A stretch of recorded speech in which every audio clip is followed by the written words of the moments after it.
Greetings, young historians. It is I, Ms.JJ. Welcome to my first episode of AP World History Fireside. Today we're going to be reading from our textbook, The Earth and Its People, Chapter 23. You may want to follow along so you can sticky note your textbook or take notes in your own words so you will remember what we talked about.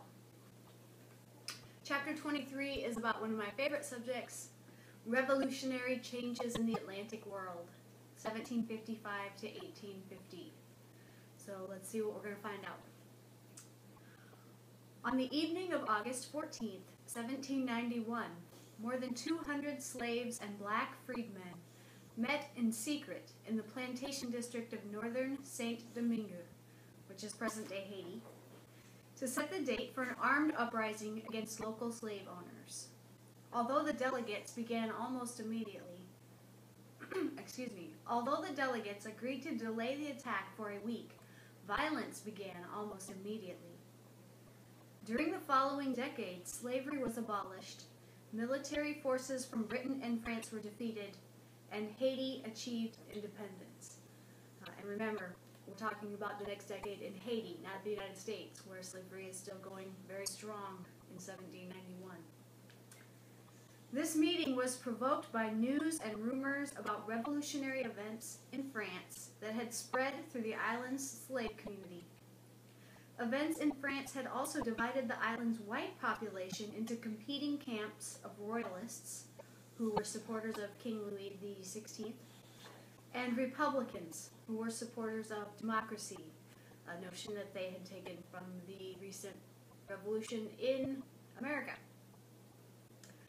The free mixed-race population initially gained some political rights from the French Assembly, but was then forced to rebel when the slave-owning elite reacted violently.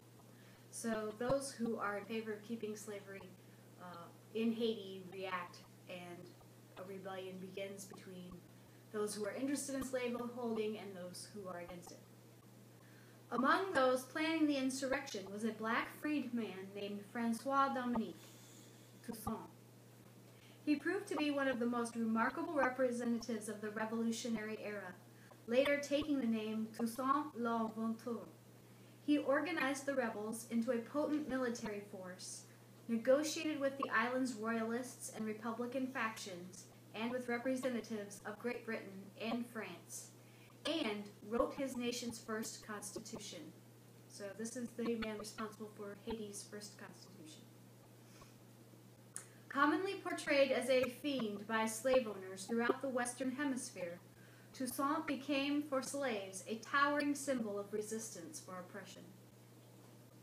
The Haitian slave rebellion was an important episode in the long and painful political and cultural transformation in the modern Western world. Economic expansion and growth of trade were creating unprecedented wealth. The first stage of the Industrial Revolution, which we'll talk about in the next chapter, increased manufacturing productivity and led to greater global interdependence, new patterns of consumerism, and altered social structures. So now the world is able to trade with each other and communicate with each other, and this has created a new economic structure as well as diffusing culture all around the world. At the same time, intellectuals were questioning the traditional place of monarchy and religion in society. So here we have the theme of change over time.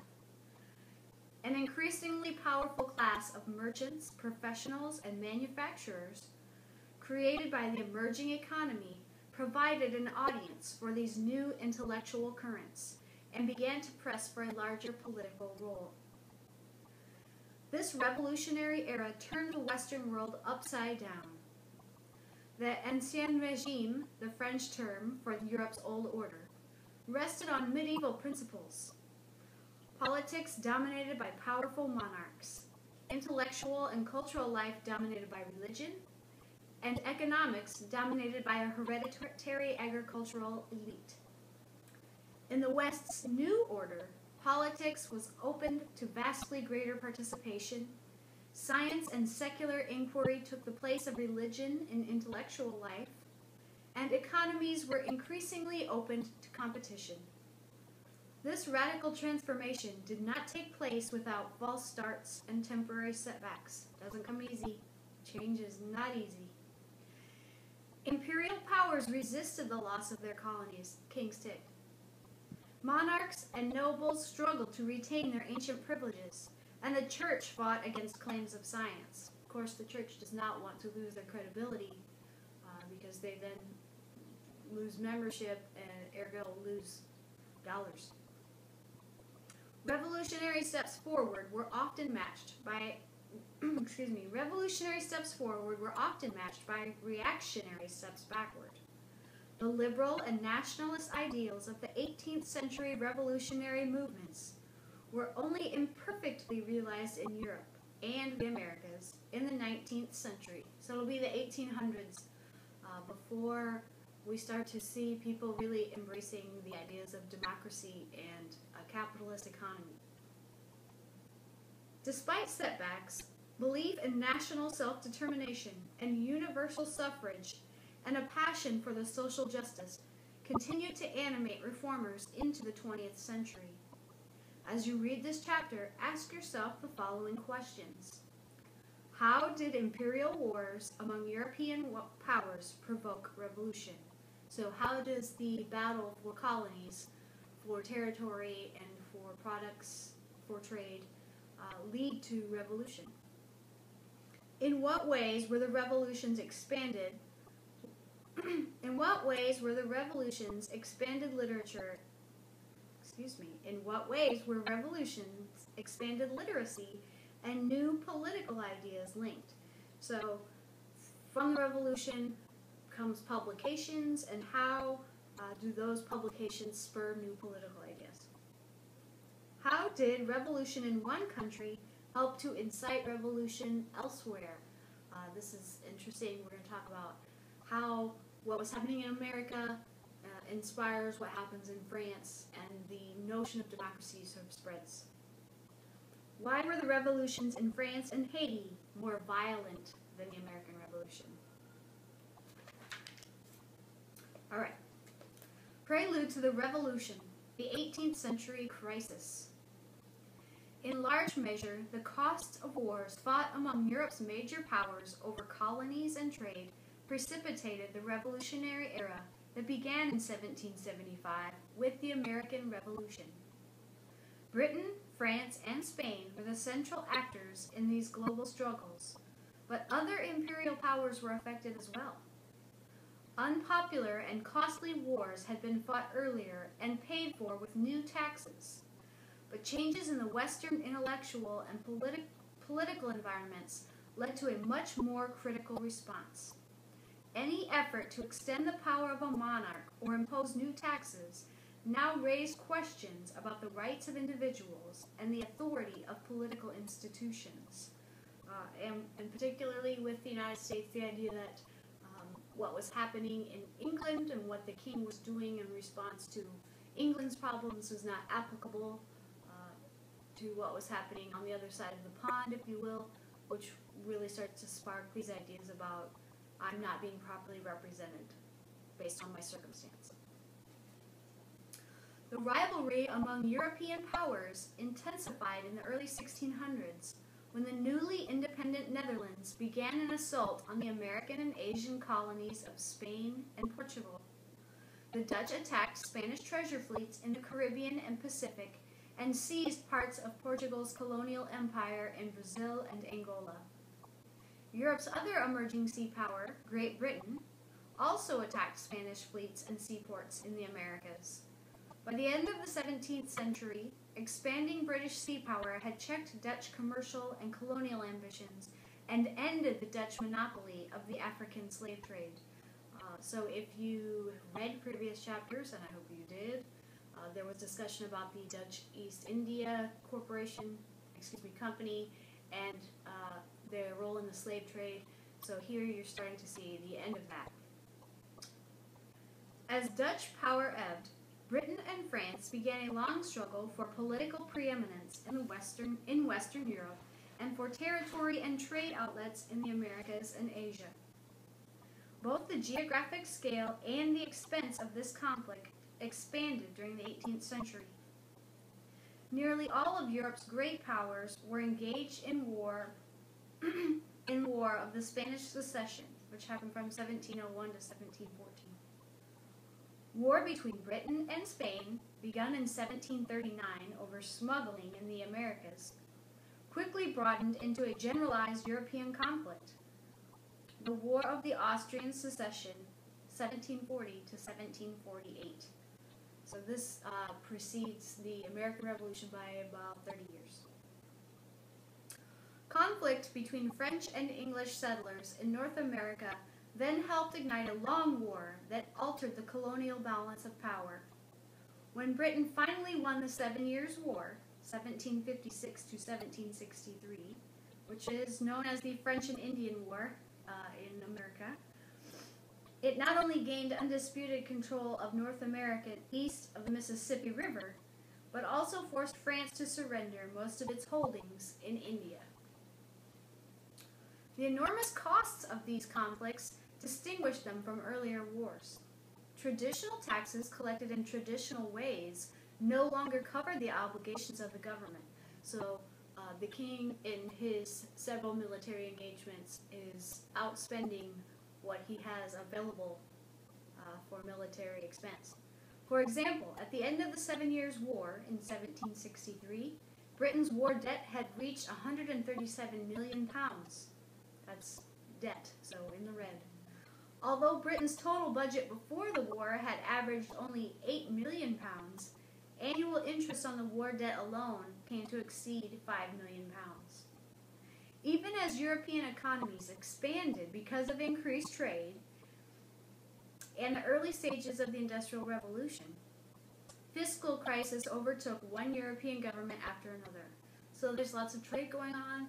The economy's doing well in terms of trade and mercantilism, but they're so engulfed in war that it is bringing down these governments. The economy is being brought down by military engagements. In an intellectual environment transformed by the Enlightenment, the need for new revenues provoked debate and confrontation within a vastly expanded and more critical public. So, in the past, the king would be able to simply raise taxes and people would simply pay them. But now, as the world has opened up to people and people have begun to find comfort in questioning authority, they now ask, well, why? Why should I have to pay these taxes? The complex and diverse intellectual movement called the Enlightenment applied methods and questions of the scientific revolution of the 17th century to the study of human society. Dazzled by Copernicus's ability to explain the structure of the solar system and Newton's representation of the law of gravity, European intellectuals began to apply the logical tools of scientific inquiry to other questions. People are thinking.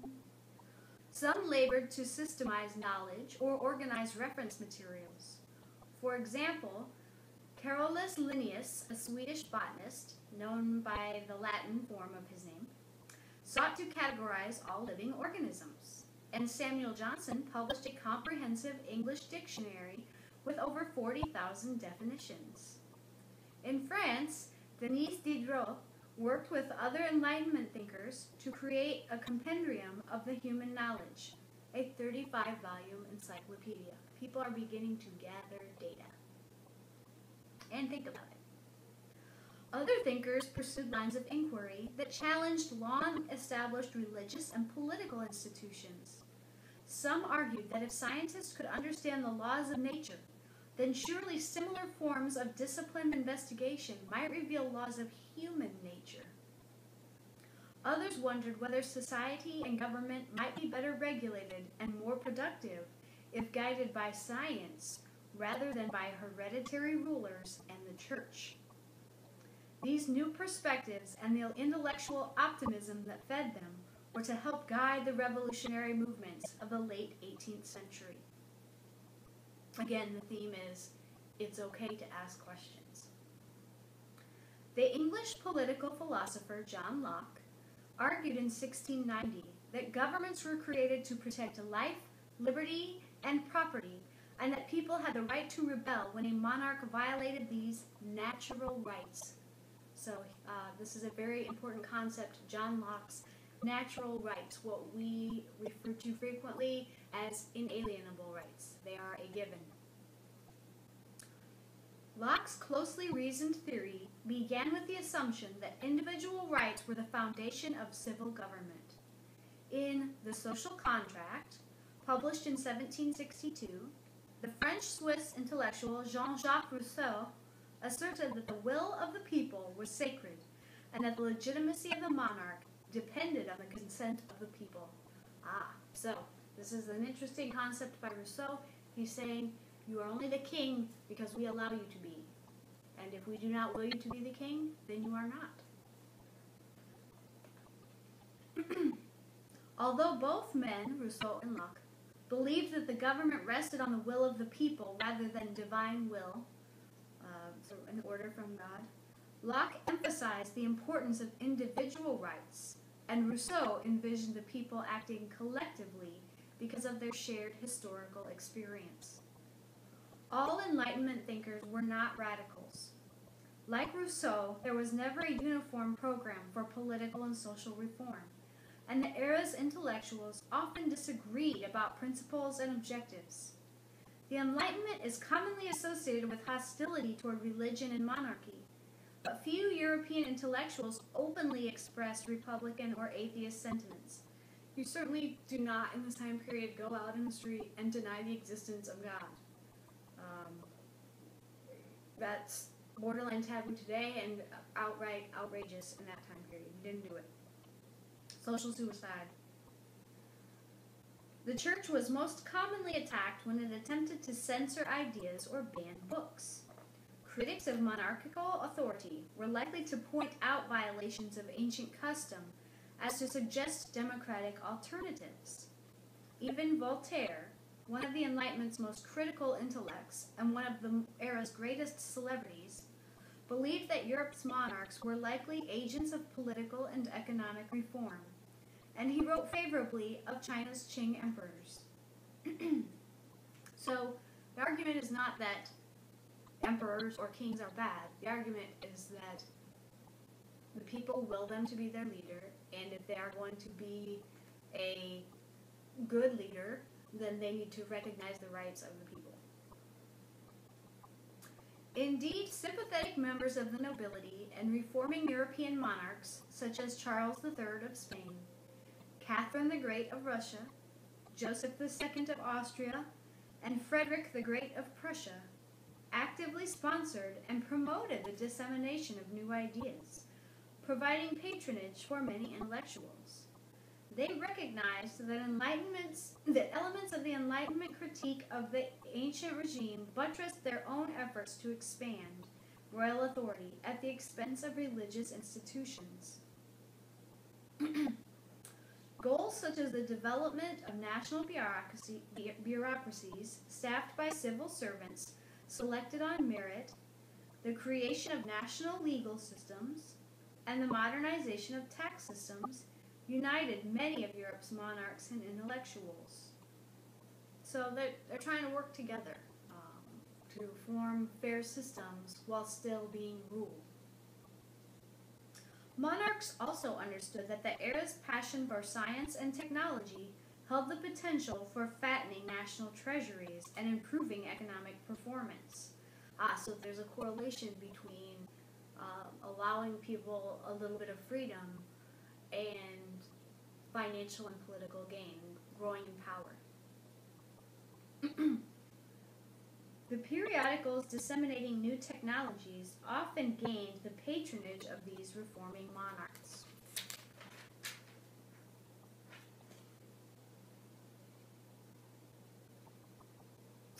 Though willing to embrace reform proposals when they served royal interests, Europe's monarchs moved quickly to suppress or ban radical ideas that promoted republicanism or directly attacked religion.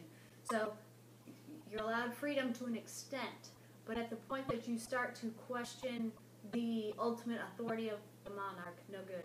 That's dead. Stop.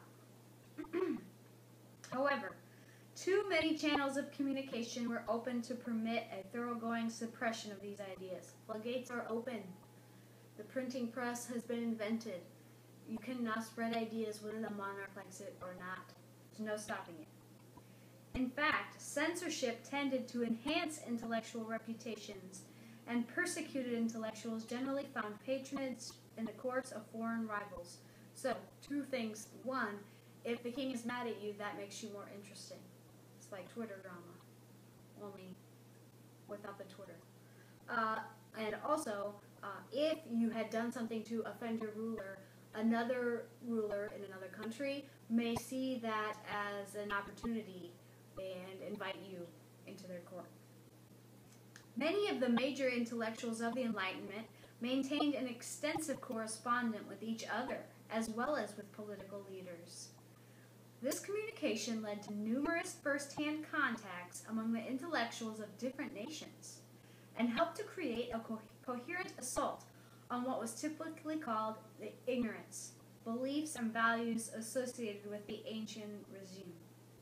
Rousseau, for example, briefly sought refuge in Britain, where the Scottish philosopher David Hume befriended him.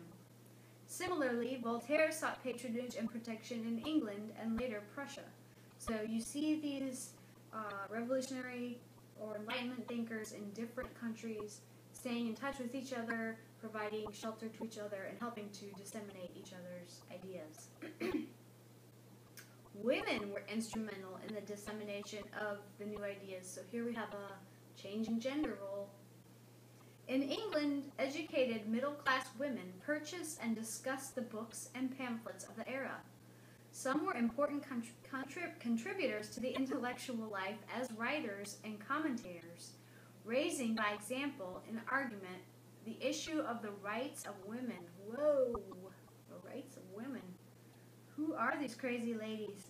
In Paris, wealthy women made their homes centers of debate, intellectual speculation, and free inquiry. Their salons brought together philosophers, social critics, artists, members of the aristocracy, and commercial elite. Unlike their contemporaries in England, the women of the Parisian salons used their social standings more to direct the conversations of men, rather than to give vent to their own opinions. So, some of your moms may have this skill.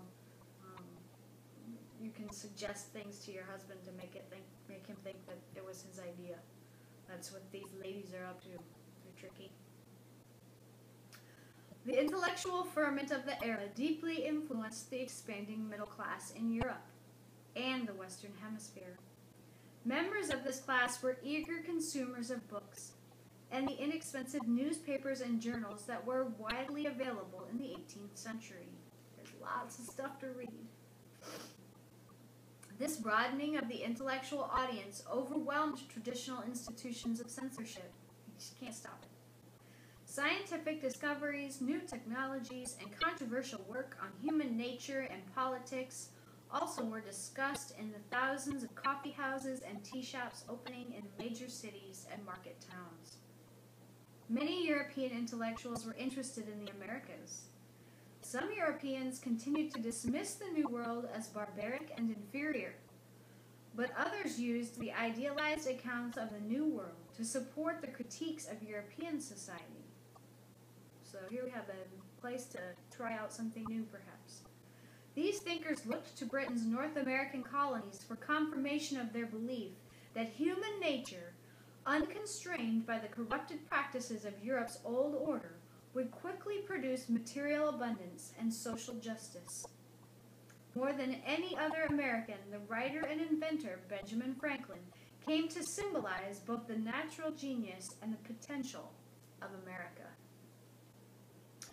Born in 1706 in Boston, the young Franklin was apprenticed to his older brother, a printer. At 17, he ran away to Philadelphia, where he succeeded as a printer and publisher, best known for his Poor Richard's Almanac. By age 42, he was a wealthy man. He retired from active business to pursue writing, science, and public affairs. In Philadelphia, Franklin was instrumental in the creation of the organizations that later became the Philadelphia Free Library, the American Philosophical Society, and the University of Pennsylvania. His contributions were both practical and theoretical. So he did things that were tangible, and he had philosophies that he explored. He was the inventor of bifocal glasses, the lightning rod, and an efficient wood-burning stove. In 1751, he published a scientific work on electricity, Experiments and Observations on Electricity, that established his intellectual reputation in Europe. Intellectuals heralded the book as proof that the simple and unsophisticated world of America was a particularly hospitable environment for genius. Sweet. That explains what I'm doing here.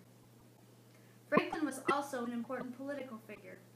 He served Pennsylvania as a delegate to the Albany, New York Congress in 1754, which sought to coordinate colonial defense against attacks by the French and their Amerindian allies. Later, he was a Pennsylvania delegate to the Continental Congress that issued the Declaration of Independence in 1776.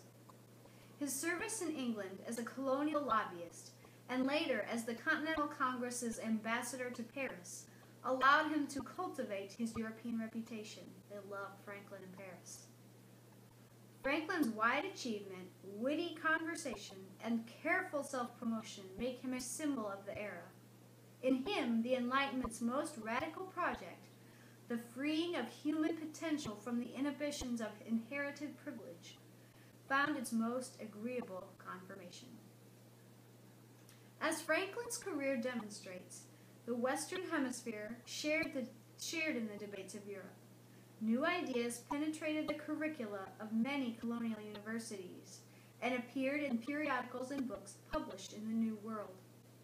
As scientific method was applied to economic and political questions, colonial writers, scholars, and artists on both sides of the Atlantic were drawn into the debate that eventually was to lead to the rejection of colonialism itself. So, all of this questioning is going to ultimately lead to the decision that someone who is not here should not be making decisions on our behalf.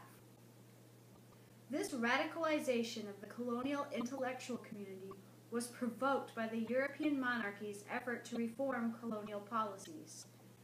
As European authorities swept away colonial institutions and long-established political practices without consultation, colonial residents had to acknowledge that their status as colonies meant perpetual subordination to European rulers.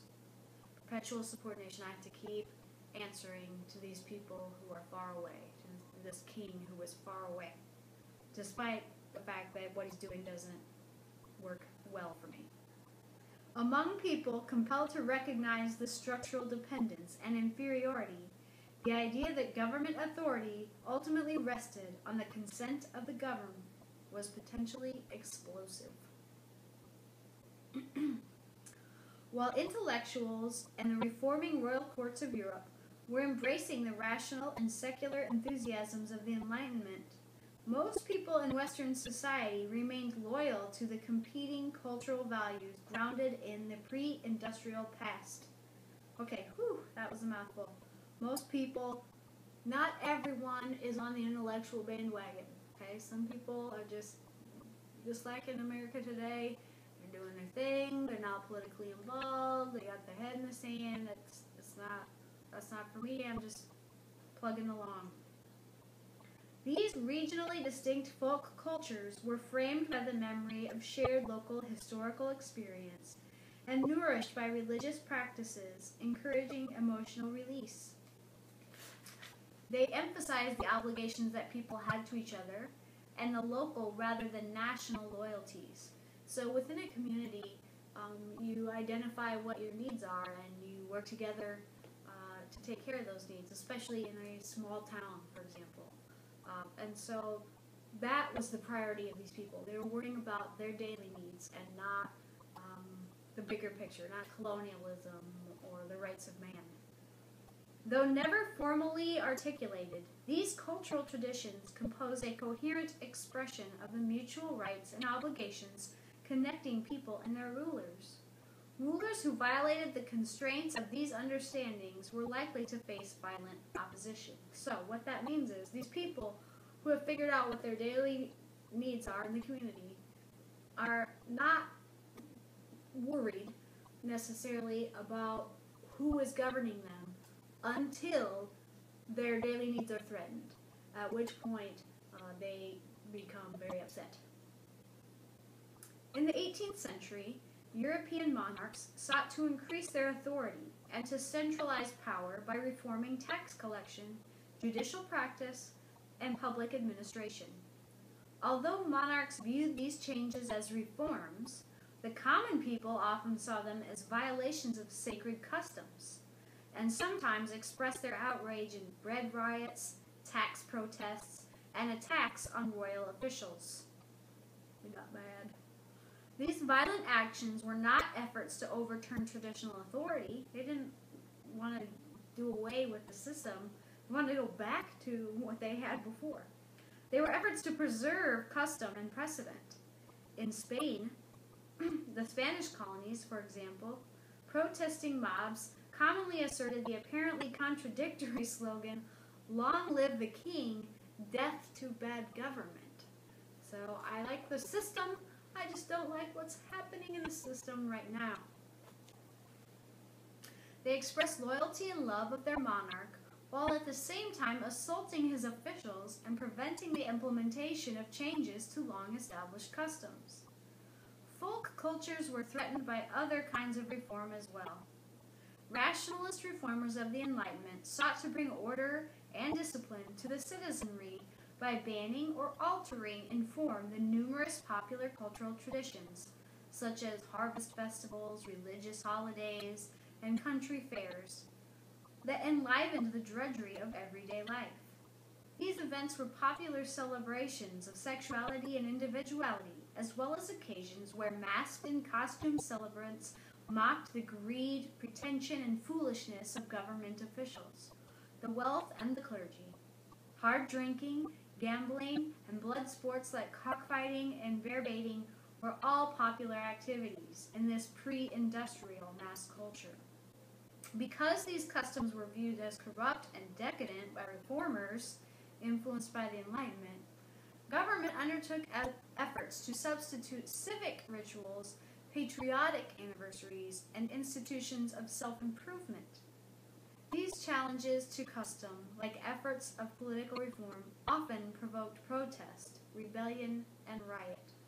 So, intellect tells you it's not a good idea to fight two chickens in a ring and stand around and cheer for it, but custom dictates that it's fun.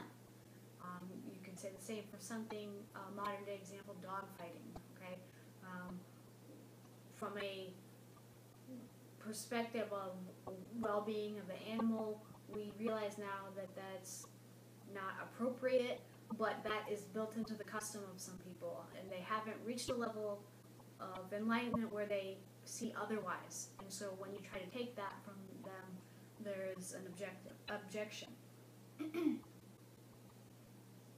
The efforts of ordinary men and women to resist the growth of government power and the imposition of new cultural forms provide an important political undercurrent to much of the revolutionary agitation and conflict from 1750 to 1850.